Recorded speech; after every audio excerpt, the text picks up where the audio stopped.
أما بعد فأعوذ بالله السميع العليم من الشيطان الرجيم.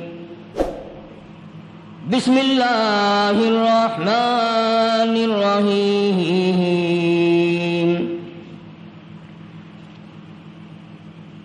وأقيموا الصلاة وآتوا الزكاة واركعوا مع الراكعين.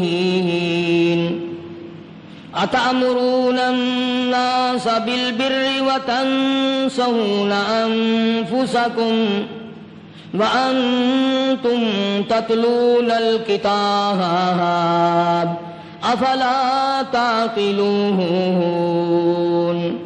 واستعينوا بالصبر والصلاة وإنها لكبيرة إلا على الخاشعين الذين يظنون أنهم ملاقو ربهم وأنهم إليه راجعون. صدق اللہ مولانا العلی العظیم وبلغنا رسوله النبی الکریم ونحن على ذلك لمن الشاہدین والشاکرین والحمد للہ رب العالمین. اللهم صل على محمد وعلى آل محمد كما صليت على إبراهيم وعلى آل إبراهيم إنك حميد مجيد. اللهم بارك على محمد وعلى آل محمد كما باركت على إبراهيم وعلى آل ابراہیم انک حمید مجید. پاک جل شانہ نے کرم فرمایا، بندہ نوازی فرمائی، بہت بڑا احسان ہوا اس مالک کائنات کا کہ اپنے بندوں کو رمضان المبارک کا مہینہ اور اس کی خیر و برکت عطا فرمائی. خداوند عالم نے جو چیز بھی مسلمانوں کو اپنے بندوں کو عطا فرمائی اس میں ہزاروں حکمتیں ہیں. اللہ پاک جل شانہ کا آدمی کے بھوکا پیاسا رکھنے سے کوئی فائدہ نہیں، مگر وہ فرشتوں کے سامنے، مخلوقات کے سامنے یہ بتانا چاہتا ہے کہ جو میرا ہے وہ میرے پوچھے بغیر کھاتا بھی نہیں. دنیا کا دستور ہے، لوگ کہا کرتے ہیں کہ یار ہم نے سنا ہے فلاں آدمی سے تیری یاری ہے، کہ واہ واہ وہ تو میرے بغیر روٹی بھی نہیں کھا سکتا، وہ میرے بغیر پانی نہیں پی سکتا، وہ میرے بغیر زندہ نہیں رہ سکتا. تو اللہ تبارک و تعالی جل شانہ نے یہی حال اپنے بندوں کے ساتھ فرمایا کہ فرشتوں تمہارے پیٹ نہیں، تمہیں پیاس نہیں لگتی، تمہیں بھوک نہیں لگتی، تمہیں بیوی بچوں کی ضرورت نہیں، میرے بندوں کے ساتھ اس قدر بکھیڑے لگے ہوئے ہیں. کہیں نفسانی خواہشات ہیں، کہیں پیاس ہے، کہیں گرمی ہے، کہیں سردی ہے. ان تمام چیزوں کو برداشت کرتے ہوئے اللہ پاک فرمایا اگر میں منع کر دوں تو یہ 16-17 گھنٹے پانی کا ایک گھونٹ نہیں پیتے. جب تک میں اجازت نہ دوں پانی حلق میں نہیں جانے دیتے. اور فرمایا فرشتوں او جبریل تو سارے ملائکہ کا سردار ہے، مگر تجھے کیا پتا ہے یہ میرے بندے میرے اتنے بڑے غلام ہیں، اتنے پابند ہیں میرے حکم کے کہ میں نے منع کر دیا کہ روزہ رکھ کر اپنی بیوی کی طرف خواہش کی نظر نہ ڈالنا. کہتا سامنے بیٹھی رہی، اس نے نظر اٹھا کے نہیں دیکھا. اور پھر دوسری صفت علماء کرام نے یہ لکھی ہے کہ ہر آدمی چاہتا ہے جو صفت میری ہے، جو عادات میرے ہیں وہ میرے دوست میں آ جائیں، جو طریقہ میرا ہے وہ میرے دوست کا ہونا چاہیے، جو لباس میرا ہے وہ میرے یار کا بھی ہو، جو کھانا پینا میرا ہے وہ میرے دوست کا بھی ہو، جو مکان بلڈنگ میرا ہے وہ میرے یار کا بھی ہونا چاہیے. تو اللہ پاک نے فرمایا میرے بندے تو ہمیشہ کے لیے تو نہیں، ہر وقت کے لیے تو نہیں، میں ہوں خالق، میں ہوں مالک، میں ہوں معبود، اور میں ہوں پاکیزہ، نہ کھاتا ہوں، نہ پیتا ہوں، نہ سوتا ہوں، نہ بیوی بچے کا محتاج ہوں. آجا دن دن میں ایک مہینے کے لیے خدائی والی صفتیں میں تجھ میں پیدا کر دوں، صفت رحمان کی اور آ جائے بندے میں۔ اور اس کے بعد قرآن کریم کی یہ آیتیں جو میں نے تلاوت کی، ان کا مضمون بڑا اہم ہے، اور وہ اس اعتبار سے کہ سونے کا کمانا بڑا مشکل، جواہرات کا حاصل کرنا بڑا مشکل، انمول ہیرے حاصل کرنا بڑا مشکل، اور جب مل جائیں تو ان کا سنبھالنا اس سے زیادہ مشکل۔ دولت مند سرمایہ دارہ لوگوں سے پوچھو کہ دولت مند لوگوں کو نیند نہیں آتی، ہر وقت اس فکر میں ہے یہ کارخانہ خراب نہ ہو جائے، یہ کاروبار یوں نہ ہو جائے، یہ یوں نہ ہو جائے، بہرحال اس کو فکر لگا رہتا ہے۔ یعنی پہلے تو کمانا مشکل اور کمانے کے بعد سنبھالنا اس سے زیادہ مشکل۔ دولت حاصل کرنا پہلے تو مشکل، کما کر اس کا سنبھالنا بڑا مشکل۔ اگر دولت کمائی اور جوئے میں جتا دی تو کیا خاک کمانا ہوا؟ سونا کمایا اور یوں ہی پھینک دیا تو کیا فائدہ سونا کمانے کا؟ اس لیے اللہ تبارک و تعالیٰ فرماتے ہیں کہ میرے بندو، جو تم نے رمضان میں توبہ کی، جو استغفار کی، جو قرآن مجید کی تلاوت کی، جو درود پاک پڑھا، جو اللہ اللہ کی، جو تراویاں پڑھی، ان نیکیوں کو اب عید کی نماز کے بعد نماز چھوڑ کر، بدماشی کر کے، حرام خوری کر کے ضائع نہ کرنا۔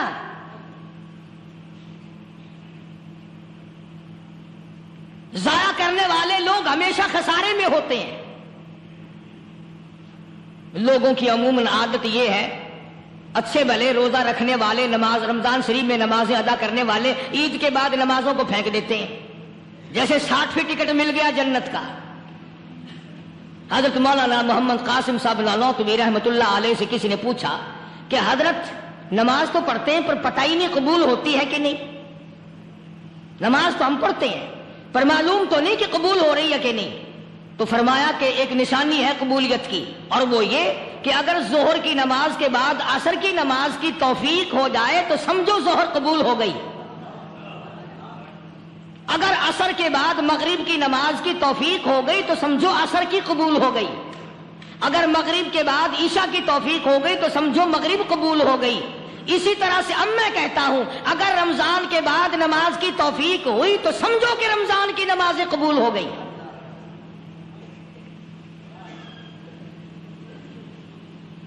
اسی لیے خداوند عالم نے فرمایا کہ نیکیوں کو اپنے آخری دم تک سنبھال کے رکھو۔ حبطت اعمالہم، قرآن کریم میں کئی جگہ یہ ہے کہ اپنے اعمال کو برباد نہ کرو۔ فرمایا اولئک الذین کفروا بآیات ربہم، اولئک الذین کفروا بآیات ربہم ولقائہ فحبطت اعمالہم فلا نقیم لہم یوم القیامت وزنا۔ فرمایا او لوگوں، اب کفر کر کر کے اب اپنی نیکیوں کو برباد نہ کرو، اب شرک کر کر کے اپنی نیکیوں کو ضائع نہ کرو، اب نمازیں ترک کر کر کے اپنی نیکیوں کو آگ نہ لگاؤ، اب گناہ کما کما کر کے اپنے دین کو نہ مٹاؤ۔ ذالک جزاؤہم جہنم بما کفروا واتخذوا آیاتی ورسلی ہزوا۔ یہی ہے وہ لوگ جنہوں نے میرے دین کا تماشا بنا رکھا ہے۔ دیندار تو اسے کہتے ہیں آخری وقت تک اپنے دین کے ساتھ چمٹا رہے، آخری وقت تک اپنے ایمان پہ مضبوط رہے، آخری وقت تک رب ذوالجلال کی قسم ادھر دم نکل رہا ہو ادھر تلاوت ہو رہی ہو۔ کتنا خوش نصیب ہے وہ آدمی ادھر دم نکلے ادھر کلمہ زبان پہ آ جائے، کتنا خوش نصیب ہے وہ آدمی آخری نماز بھی ادھر جماعت سے ادا کی ادھر بلاوا آ گیا۔ فرمایا من عمل صالحا من ذکر او انثى وهو مؤمن فلنحيينه حیاتا طیبہ. مرد کی نیکی عورت کی نیکی میں تو سنبھالے رکھتا ہوں، میں تو ان کو دنیا میں بھی نیکیوں کا مزہ چکھاتا ہوں، ان کو حلاوت دیتا ہوں، ایمان کی مٹھاس منہ میں آتی ہے، اللہ اللہ کرنے کی لذت آ جاتی ہے، عجب قسم کا انداز بن جاتا ہے، تلاوت کرتے کرتے جنت کے میووں کا مزہ دنیا میں آتا ہے. فرمایا وَأَقِیمُوا الصَّلَاةَ وَآتُوا الزَّکَاةَ وَارْکَعُوا مَعَ الرَّاکعِینَ. نماز ادا کرنے والوں، زکوٰۃ ادا کرنے والوں، رکوع کرو، رکوع کرنے والوں کے ساتھ. أَتَأْمُرُونَ النَّاسَ بِالْبِرِّ، لوگوں کو نیکیوں کا حکم کرتے ہو، لوگوں کو نیکیاں بتاتے ہو، لوگوں کو اچھے اعمال کی طرف بلاتے ہو. وَتَنْسَوْنَ أَنفُسَكُمْ، حالانکہ اپنے آپ کو بھلا بیٹھے ہو. وَأَنْتُمْ تَتْلُونَ الْكِتَابَ، حالانکہ تم میرے قرآن کی تلاوت کرتے ہو. تمہیں شرم آنی چاہیے. مسلمان ہو کر اور جن لوگوں نے رمضان مبارک کا اکرام نہیں کیا، احترام نہیں کیا، رمضان میں زنا جیسا برا فعل کرتے رہے، رمضان میں بھی جوا کھیلتے رہے، رمضان مبارک میں بھی شراب پیتے رہے، رمضان مبارک میں بھی فلم دیکھتے رہے. کئی لوگ آتے ہیں اور جی گزران بڑی تنگ ہے، حالانکہ ہمیں پتہ ہوتا ہے تقریباً جتنا بھی یہ غریب طبقہ کہلاتا ہے نا، ریڑیوں والا، ٹانگے والے، رکشوں والے، کھونچوں والے، پکوڑوں والے، گنڈیریاں بیچنے والے، یہ چلتا پھرتا سودا کرنے والے، سب سے زیادہ بے نماز اور بے روزدار یہ رہتے ہیں. حالانکہ اللہ نے روٹی کا وعدہ کیا، فلم کا وعدہ تو خدا کا نہیں ہے نا، میں تجھے ہر روز فلم بھی دکھایا کروں گا.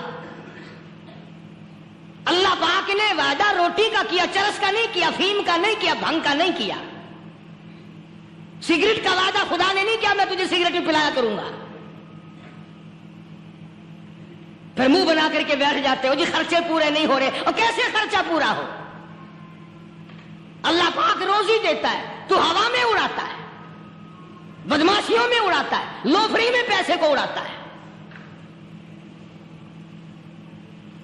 آج مسلمان کا ذہن تو دیکھو کہ وہ نماز کی قدر نہیں، رمضان کی قدر نہیں، قرآن کی قدر نہیں، اور پھر مرتے ہوئے کہتے ہیں یا اللہ ہم مسلمان اور ہم مر رہے ہیں. تو مریں گے کیسے نہیں؟ کون ساتھ دے گا جب تم کسی کے بنوئی گی نہیں؟ تمہارے ساتھ کون لگے گا؟ میں کسی کا کنٹیکٹ امریکہ سے ہے، کسی کا تعلق امریکہ سے، کسی کا تعلق روس سے، کسی کا چائنا سے، کسی کا فرانس سے، مسلمان کا خدا سے. جب مسلمان کا تعلق خدا سے ہٹ گیا، اب چاہے یہ اسرائیلی مارے، یہودی مارے، امریکی مارے، روسی مارے، کوئی بھی مارے، وہ تو مارے گا. آج ہم نے مزاج بدل دیا، طبیعتیں بدل گئی، ماحول اور معاشرے کا بیڑا غرق کر دیا. چھوکروں کی ذہنیت خراب ہو گئی، نوجوان تباہ ہو گیا. تم نے بچوں کو مسجد کی طرف لگایا نہیں، کالج اور سکول کے معاشرے نے، ٹیلی ویژن اور گندے ماحول نے بیڑا غرق کر دیا گھروں کا. شرم آنی چاہیے. ماں باپ ڈوب کے مر جائیں، وہ ماں باپ جن کی اولاد رات دن بکواس کرتے فلم دیکھتی پھرتی ہے، تم کیوں نہیں منع کرتے؟ پہلے چشم پوشی سے کام لیتے، کوئی گل نہیں جی منڈا ٹھنڈا ہے. جدو منڈا پہ سوٹا سر تے ماردا پھر روندے، پھر بھی آخیا کرو نا کوئی گل نہیں، ایک سوٹا ماں کے سر وچ مار گیا، منڈا ٹھنڈا ہے. چھوٹے چھوٹے بچوں کو مسجد کی طرف نہیں لگاتے. چلو نماز جنازہ بچے سیکھ جائیں گے، چلو قرآن کریم پڑھ جائیں گے، چلو پانچوں کلمے یاد کر جائیں گے، چلو نماز صحیح سیکھ جائیں گے. بچوں کو دین کی طرف لگانے کا ماحول نہیں رہا. بنیاد غلط ہوگی تو عمارت ساری غلط جائے گی. اس لیے خدا کہتا ہے کہ تم کافروں کو تو کہتے ہو ہم مسلمان ہیں، یہودیوں کے مقابلے میں کہتے ہو ہم مسلمان ہیں، عیسائیوں کے مقابلے میں کہتے ہو ہم مسلمان ہیں، ہندوؤں اور سکھوں کے مقابلے میں کہتے ہو ہم مسلمان ہیں. اور جب تمہیں دیکھا جائے تو تم یہودیوں سے بھی آگے، عیسائیوں سے بھی آگے، ہندو سکھوں سے بھی آگے. چلو میری بات نہیں مانتے، اقبال کی تو مانو. ڈاکٹر اقبال کہتا ہے یوں تو سید بھی ہو، مرزا بھی ہو، افغان ہو تم، یوں تو سید بھی ہو، مرزا بھی ہو، افغان ہو تم، مالک مصر ہو، حاکم ایران ہو تم، اور پھر اتنا تو بتاؤ کیا مسلمان بھی ہو تم؟ یہ تو پہلے بتاؤ کہ تم مسلمان بھی ہو کہ نہیں؟ مسلمان یوں ہوا کرتے، آنکھ مسلمان والی نہیں، زبان مسلمان والی نہیں، ہاتھ مسلمان والا نہیں، دل مسلمان والا نہیں، نیت مسلمان والی نہیں، یہ مسلمانی ہے؟ صحابہ اکرام رضوان اللہ تعالی علیہ مجمعین، اللہ تعالیٰ کی کروڑا رحمتیں نازل ہو حضرات صحابہ اکرام کی قبروں پہ، دربار رسالت ہے، سب کہہ دو صلی اللہ علیہ وسلم۔ سبحان اللہ، کتنے خوش نصیب تھے وہ لوگ جو محمد کریم صلی اللہ علیہ وسلم کی مجلس میں بیٹھا کرتے تھے، کانوں میں آواز آتی تھی مصطفیٰ کریم کی، دیدار ہوتا تھا امام الانبیاء کا، کتنے خوش نصیب تھے یہ لوگ۔ جنگ سے واپس آئے صحابہ اکرام، ایک لڑکی کو پکڑ کے لائے جو لڑنے آئی تھی، کفار کے ساتھ مل کر مسلمانوں کا مقابلہ کرنے آئی، میدان جہاد میں سے صحابہ کرام پکڑ کے لائے، قیدی ہے، کافرہ عورت ہے، غیر مسلم ہے، شہنشاہ کائنات حضرت محمد الرسول اللہ صلی اللہ تعالی علیہ وسلم کے دربار میں لا کے بٹھا دیا، ننگے سر ہے، ننگے منہ ہے، ننگے ہاتھ پیر ہیں۔ اللہ اکبر، کبھی آپ نے سوچا نہیں کہ تو کتنے بڑے نبی کا امتی ہے، کتنے بڑے سردار کا غلام ہے؟ رحمت والی چادر اتار کر فرمائی، او بلال یہ میری چادر لے لے، اس لڑکی کے سر پہ ڈال دے، پردہ کرا دے۔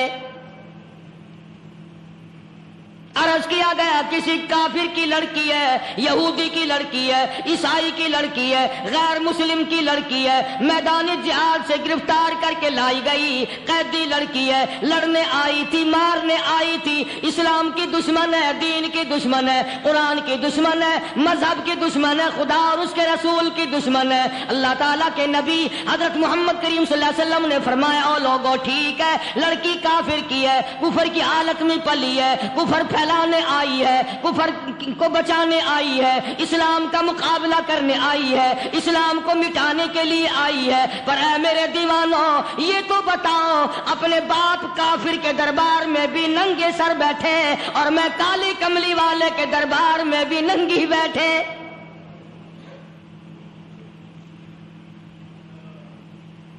پھر اس دربار میں اور میرے دربار میں کیا فرق ہوگا؟ وہ کافر کا دربار ہے، یہ شہنشاہ کائنات کا دربار ہے، رحمت للعالمین کا دربار ہے، ساقی کوثر کا دربار ہے، شافی محشر کا دربار ہے، اللہ کے محبوب کا دربار ہے، آمنہ کے در یتیم کا دربار ہے، فاطمہ الزہرا کے ابا کا دربار ہے۔ اور بلال جلدی کر، میرے دربار میں کافر کی بیٹی آئے، میں اس کا بھی پردہ کروں گا۔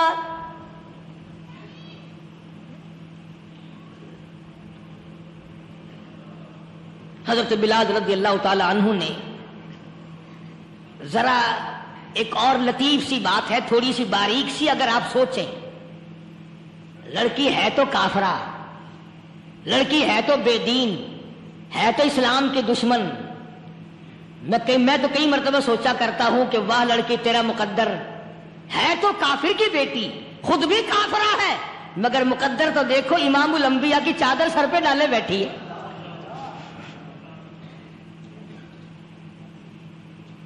کہاں سوچیں یہ چیزیں، ہمارے دماغ یہاں تک کہاں رسائی کرے؟ میرا تو دل چاہتا اگر میں ہوتا اس کافر بیٹی کے ہی پاؤں دھو کر پی لیتا۔ تو ایڈی مقدروں والی، تو اینی خوش نصیب، ابھی ابھی قیدی بن کر آئی، ابھی ابھی ہاتھوں میں ہتکڑی تھی، اور ابھی ابھی سر پہ رحمت دو عالم کی رحمت والی چادر ہے۔ اور پھر آپ نے پوچھا، اب تو کیا چاہتی ہے؟ کیا چاہتی ہے؟ اللہ اکبر، کہنے لگی میرے گھر پہنچا دو، میں اپنے گھر جانا چاہتی ہوں۔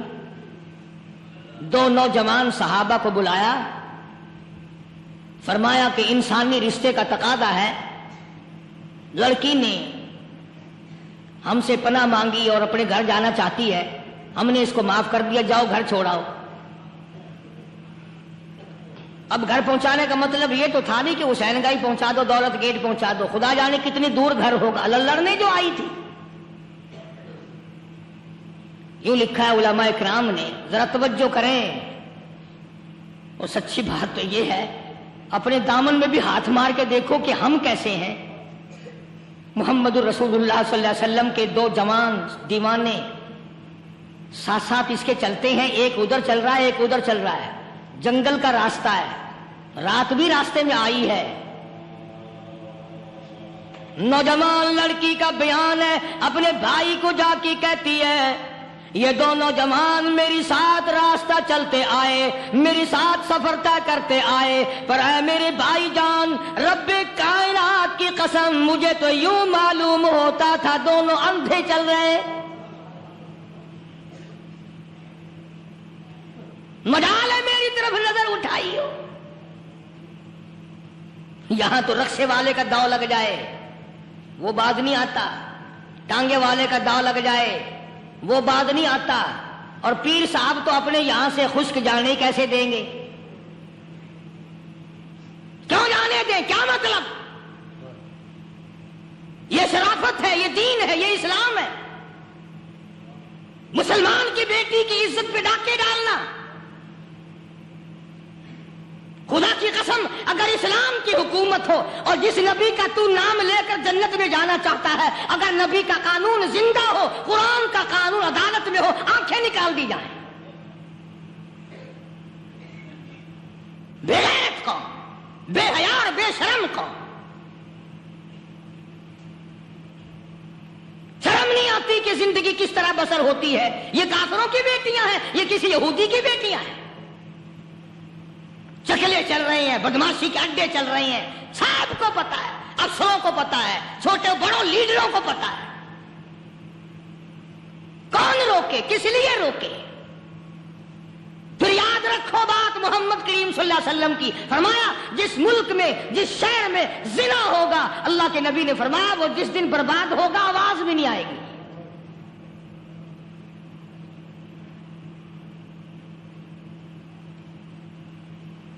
مسلمانوں کے یہاں سے ہو کر دربار نبوت سے چل کر رحمت دو عالم صلی اللہ تعالی علیہ وسلم کی چادر اوڑھ کر لڑکی اپنے گھر پہنچی۔ بھائی نے پوچھا بتا مسلمانوں نے تیرے ساتھ کیا برتاؤ کیا؟ مسلمان تجھے پکڑ کے لے گئے تھے، اتنی خوبصورت ہے تو، ایسی حسینہ ہے، شباب تیرا، حسن تیرا، جمال تیرا، شکل و صورت نرالی، نقش نرالے، آنکھیں تیری نرالی، چہرہ تیرا نرالا، لب تیرے نرالے، قد و قامت تیری نرالی، حسن تیرا شان والا، جوانی شباب ہے، بتا مسلمانوں نے تیری ساتھ کیا گزری؟ رونے لگی اور کہنے لگی تو میرا ماجا بھائی ہے، پر میں کیا بتاؤں، زمین و آسمان کے مالک کی قسم، سمندروں کے پیدا کرنے والے کی قسم، درختوں کے پتے پیدا کرنے والے کی قسم، ان پہاڑوں اور زمین کے ذرات کو پیدا کرنے والے کی قسم، جو میری عزت کی حفاظت محمد کے غلاموں نے کی ہے، وہ تو ماجا بھائی بھی نہیں کر سکتا۔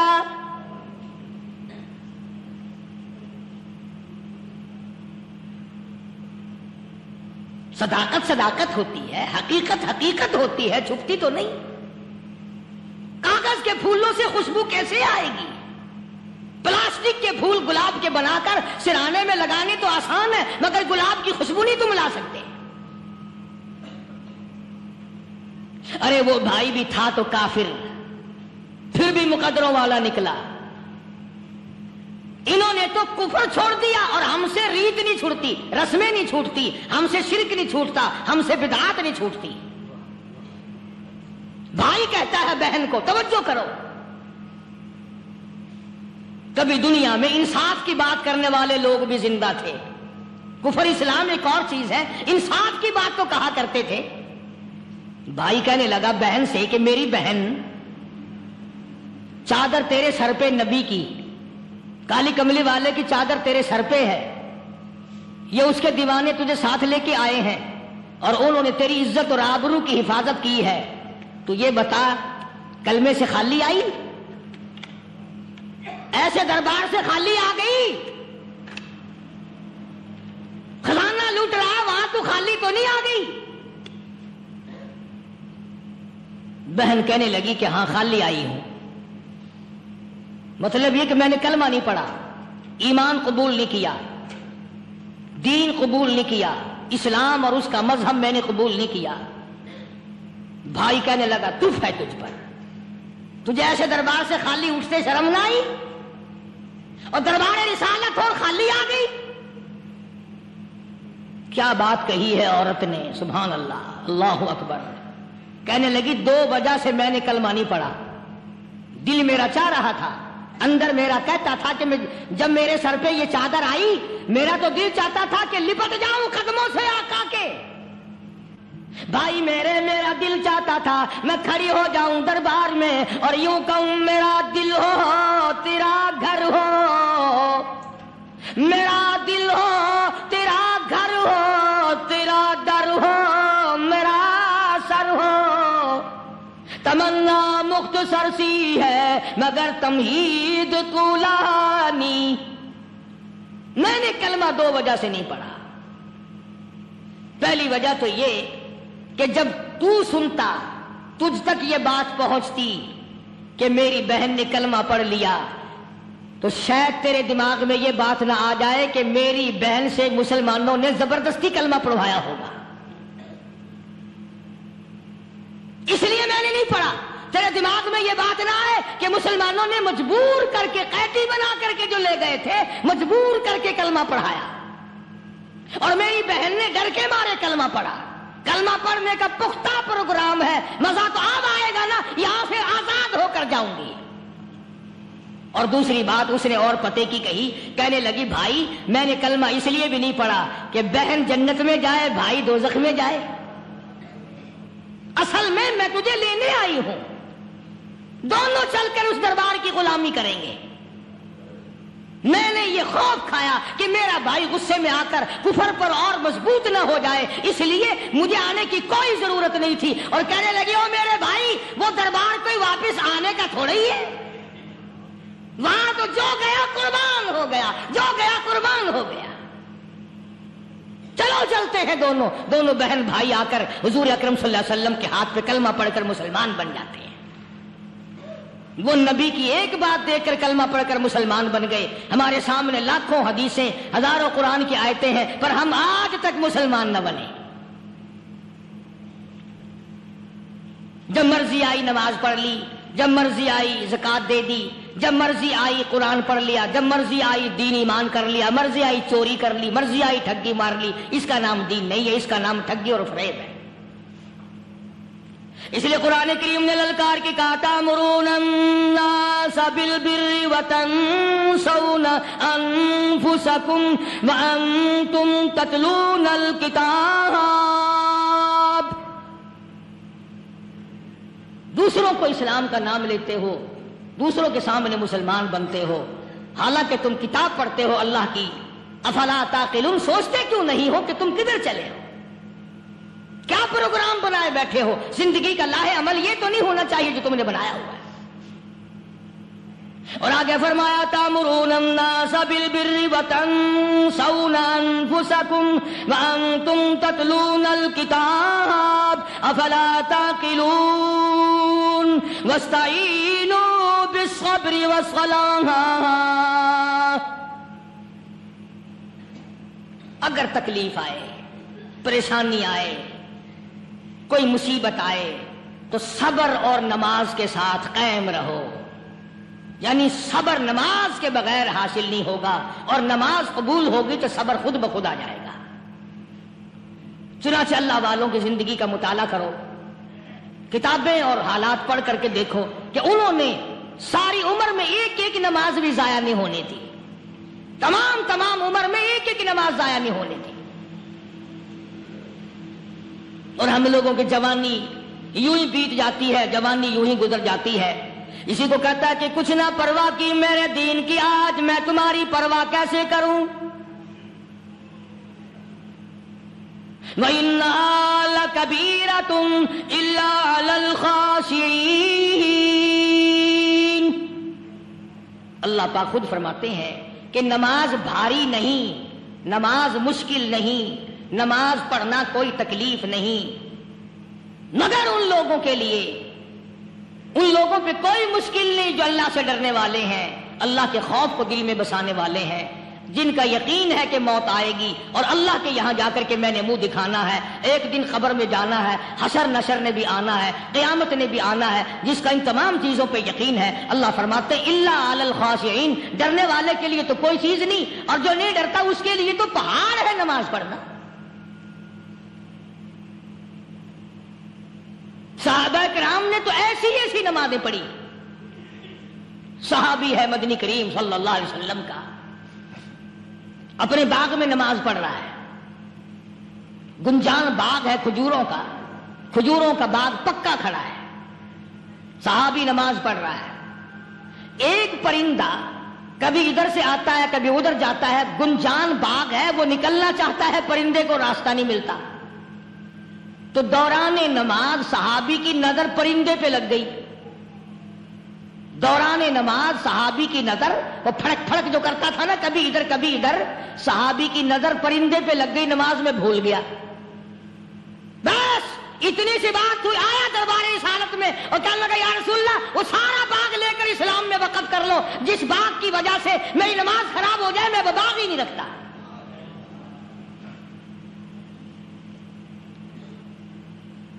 ہمارے یہاں بھی کوئی عظمت ہے نماز کی،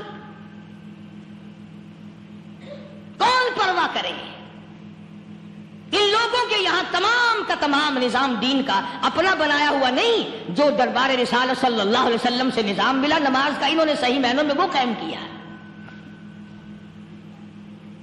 کیسی مشکل میں ہوئے، کہیں بھی ہوئے، جس حالت میں بھی ہوئے، نماز پڑھنی ہے، ادا کرنی ہے۔ چنانچہ ان کی نمازوں میں اتنی برکت تھی، سیدنا امیر معاویہ رضی اللہ تعالی عنہ کی حکومت ہے، صحابہ کرام ابھی زندہ ہیں، افریقہ کے گھنونے جنگل میں بہت بڑے صحرا میں چھاونی بنانے کا پروگرام بنایا، بڑے جنگل ہیں، بڑے درخت ہیں، بڑی بھیڑ بھاڑ ہے، بڑے جانور ہیں، شیر ہیں، چیتے ہیں، گھگیاڑ ہیں، بڑے بڑے موذی جانور ہیں۔ تو اس علاقے کے لوگوں نے بتایا کہ تم مار کھاؤ گے، یہاں تو بڑے بڑے جانور تمہیں کھا جائیں گے، تم یہ کیا سوچ کر آئے ہو؟ تمہیں یہ نہیں چھوڑیں گے، جانور کھا جائیں گے، تمہیں یہاں چھوڑی بناؤ گے؟ صحابہ کہنے لگے نہیں ہمارے پاس ہتھیار ہے۔ کمانڈر کہنے لگا، ایک صحابی تھا حضور اکرم صلی اللہ علیہ وسلم کے زمانے کا دیدار کرنے والا، بڑا دیوانہ پروانہ، کمانڈر نے اسے حکم دیا تو 2 رکعت وضو کر، 2 رکعت نماز ادا کر، اور 2 رکعت نماز ادا کرنے کے بعد درخت پہ چڑھ جا، اور درخت پہ چڑھ کر یہ آواز لگا، او جنگل کے ہاتھیوں، او جنگل کے بھگیاڑوں، او جنگل کے شیروں، او جنگل کے موذی جانوروں، او ناگوٹھوں، او سانپ بیچھوں، او فلاں جانوروں، او فلاں جانوروں، ہم غلام ہیں محمد عربی صلی اللہ تعالی علیہ وسلم کے، اور میں تمہیں حکم دیتا ہوں 24 گھنٹے کی اجازت ہے، 24 گھنٹے کے اندر اندر تمام جنگل خالی مانگتا ہوں۔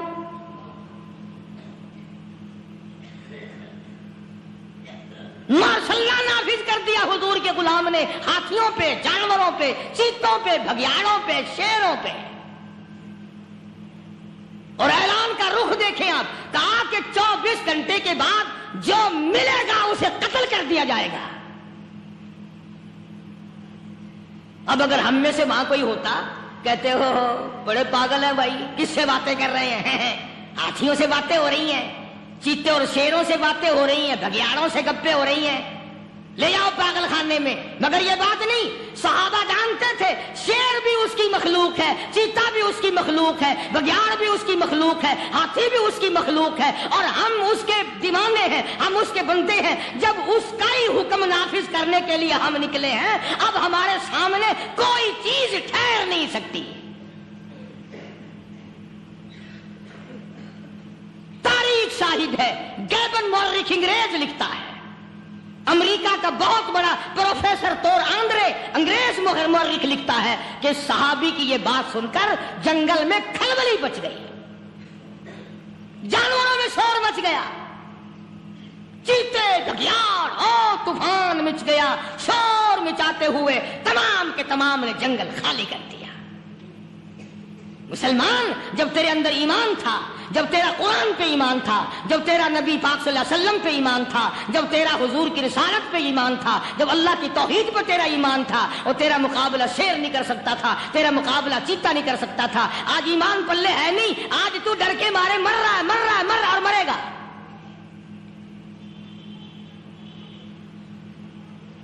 ایک صحابی جنگل میں راستہ بھول گیا اور بھول کر اور زیادہ صحرا میں جنگل میں نکل گیا۔ دیکھتا کیا، صحابی سامنے سے شیر آیا۔ صحابی نے تو شیر کو دیکھ لیا اور شیر نے صحابی کو دیکھ لیا۔ اب شیر حملہ کر رہا، کرنے کا ارادہ کر رہا، سامنے ہے۔ اللہ اکبر، اللہ اکبر۔ صحابی نے للکار کر آواز دی، او جنگل کے شیر، او جنگل کے شیر، کیا تو ان آنکھوں کو چیرنے کا ارادہ کرتا ہے جو آنکھیں محمد کریم صلی اللہ علیہ وسلم کے چہرے انور کا دیدار کر چکی ہے؟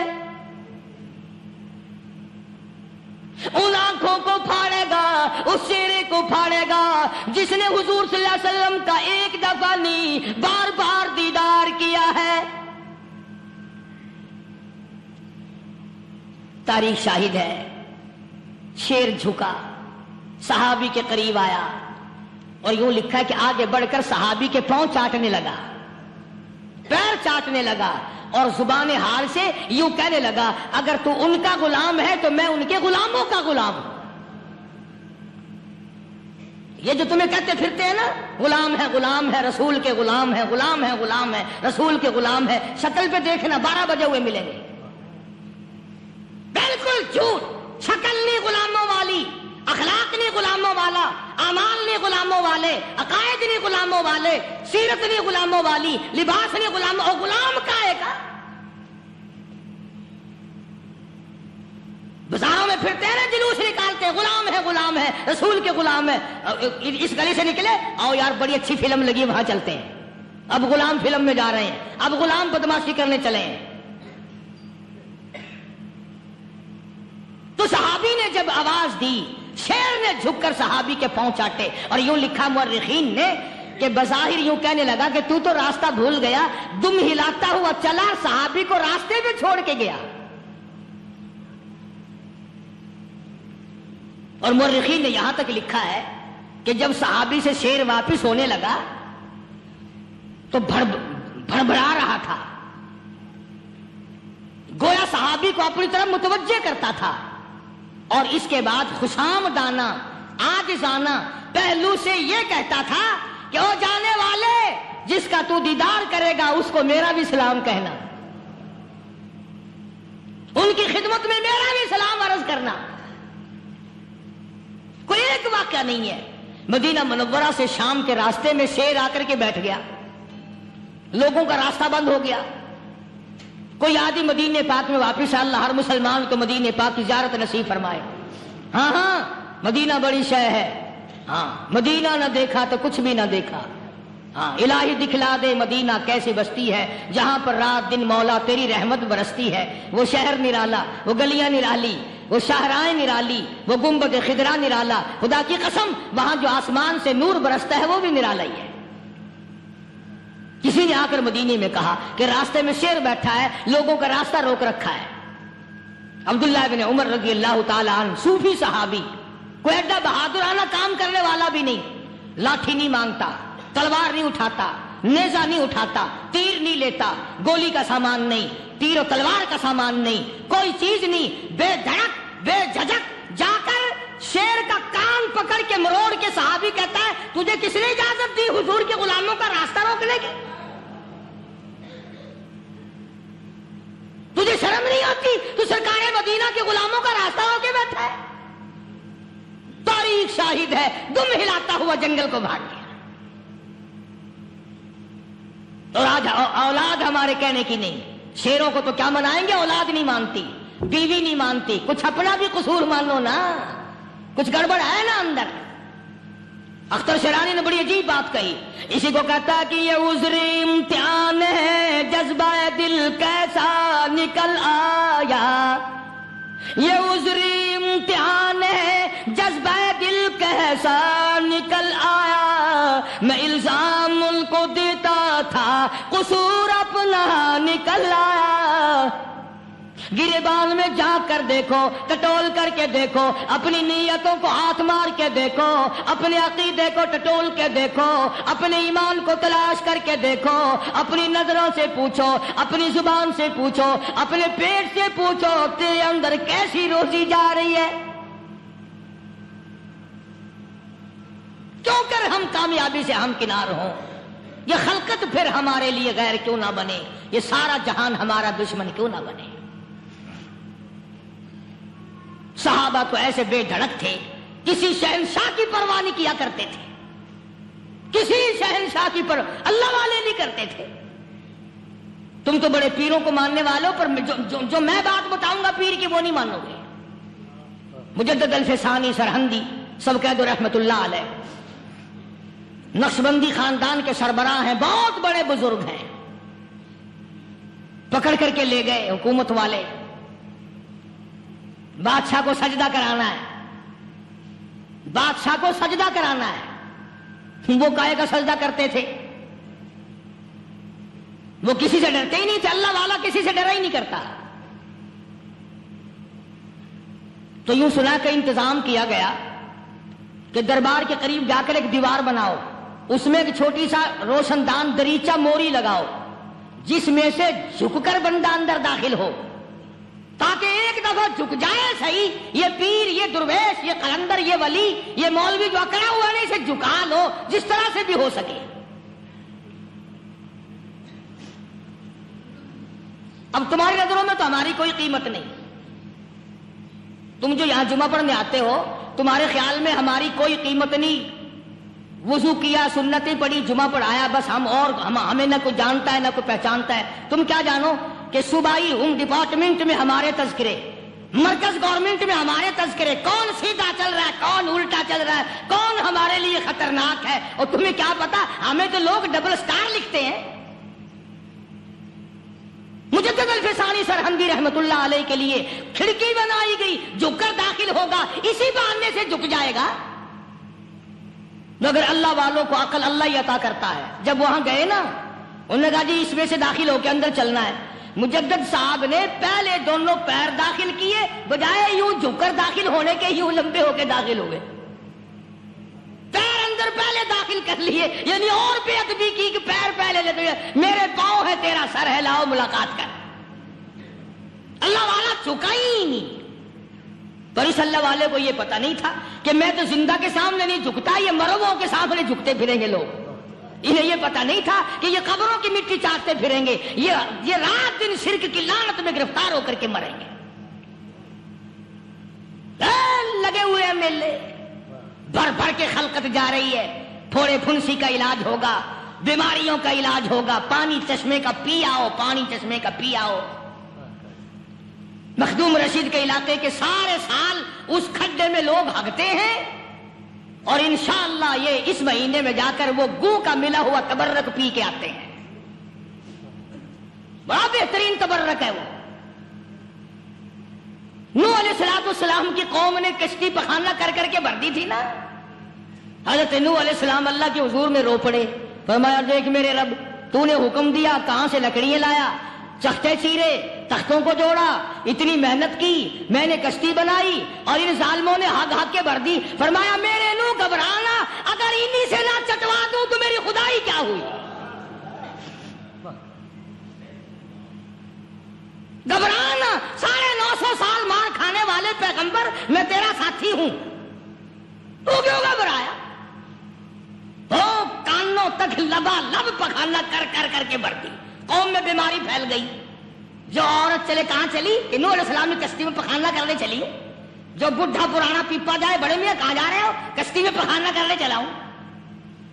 اللہ میاں نے خارش کی بیماری بھیج دی، وہ چھوٹے بڑے، امیر غریب، جوان بوڑھے، مرد عورت پھرے آگا پیچھا کھجاتے ہوئے، کسر کسر کسر کسر، تنگ ہو گئے سارے۔ وہ ایک بڈھا بڑا خارش کا مارا ہوا تنگ بیمار بھی بعد نہ آیا. وہ کشتی کے کنارے پہ بیٹھ کے پخانہ کرنے لگا نا, پیر پھسل گیا دھڑم اندر تبرک کے, اور وہ ساری جان لتھڑ گئی, سارا سن گیا. باہر آ کے پانی پونی سے صاف کیا, وہ جہاں جہاں گندگی لگی تھی نا وہ خارش ہی ختم ہو گئی. چڑھ گیا درخت پہ, کہنے لگا آؤ خارش کی دوا مل گئی, بیماری کا علاج مل گیا, آؤ مفت. آ گئی دنیا بیماری میں, اور کیا چاہیے؟ باغی خلق. انہوں نے کہا ہے, انہوں نے کہا بظاہر دیکھنے میں یہ گند ہے, یہ کھاج کی دوا ہے, من لو اٹھا کے. لب بھر کے لوٹکیاں بھر کے لے گئے لوگ, اور جب پخانہ ختم ہو گیا تو کشتی دو کر کے پی لی لوگوں نے. یہ جو اب گند کا پانی پیتے پھرتے ہیں نا, شاید اسی نسل سے ہیں. یہ کیا اعتقاد ہے؟ نماز کے نیڑے نہیں, قرآن کے نیڑے نہیں, دین و ایمان کے نیڑے نہیں. ہے گرمی, پریشانی, بچوں کو اٹھائے ہوئے تکلیف, بس میں جگہ نہیں, گاڑی میں جگہ نہیں, ٹرک میں جگہ نہیں, بھاگ رہی ہیں, دوڑ رہی ہیں, دل پہ وینڈی ہے, آخر پھر حقانی دا وینڈی پئی. ایمان تو دے کس کا؟ انہی لوگوں کے لیے تم مرنے کے بعد قرآن پڑھا کرتے ہو, انہی لوگوں کے لیے تم جنت مانگتے ہو, پھسکڑا مار کے بیٹھ جاتے ہو, کرے سکھ کی کھیتی کو پل میں ہری, میری بار ہو جائے رحمت تیری. اور تو سیانا چلاکی مارتا ہے, حرام کھا کے شرک کر کے مر گیا, اللہ کو دھوکہ دیتا, اللہ میاں کمرہ, تو سیانا ہے.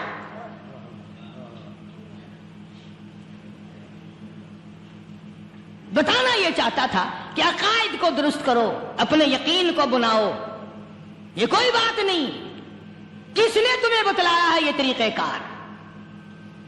حضور صلی اللہ علیہ وسلم کی اگر غلامی آپ کو ملی ہے, خدا کی بندگی اگر آپ کو ملی ہے, اللہ اور اس کے رسول کی غلامی کر, ان کی اطاعت کر, فرما برداری کر, اس سے ادھر ادھر مت جا ورنہ خطا کھائے گا. اللہ عمل کی توفیق عطا فرمائے. وآخر دعوانا ان الحمدللہ رب العالمین. اسمی وعلی آلہ واصحابہ برۃ الکرام. ربنا لا تزغ قلوبنا بعد إذ هديتنا وهب لنا من لدنك رحمة إنك أنت الوهاب. اللهم من أحييته منا فأحيه على الإسلام ومن توفيته منا فتوفه على الإيمان. یا اللہ سب بیماروں کو شفا عطا فرما, سب کے دکھ دردوں کو دور فرما. یہ حنیف لڑکا ہے, وہ بھی کہتا ہے میری اس کی بیوی بیمار ہے. ماسٹر شریف صاحب لئیے سے, انہوں نے بھی کہا تکلیف کی, لے دعا کرو اللہ پاک شفا عطا فرمائے. یا اللہ سب کے کاروبار میں برکت عطا فرما. یہ سبزی منڈی میں حاجی صاحب ہیں, ان کا لڑکا محمد یاسین ہے, دعا کر دو اللہ تعالیٰ کاروبار میں برکت عطا فرمائے. اللہ سب کے روزی رزق میں وسعت عطا فرمائے. کچھ بچے ہیں, انہوں نے کہا ان کی والدہ بیمار ہے, اللہ پاک شفا کاملہ عاجلہ مستمرہ عطا فرما. جتنی عورتوں نے, جتنے مردوں نے دعاؤں کے لیے کہا, یا اللہ سب کی جھولیاں بھر دے, سب کی پریشانیوں کو دور فرما دے. یا اللہ سب کو ایمان اسلام کا قدردان بنا, سب کو اس شرک و بدعات کی لعنت سے بچا. الہ العالمین بدعات سے بچا, سنت کے پھول عطا فرما, ایمان کامل پہ خاتمہ بالخیر فرما. ربنا تقبل منا انک انت السمیع العلیم وتب علینا انک انت التواب الرحیم. صلی اللہ علی حبیبہ محمد و آلہ و صحبہ اجمعین.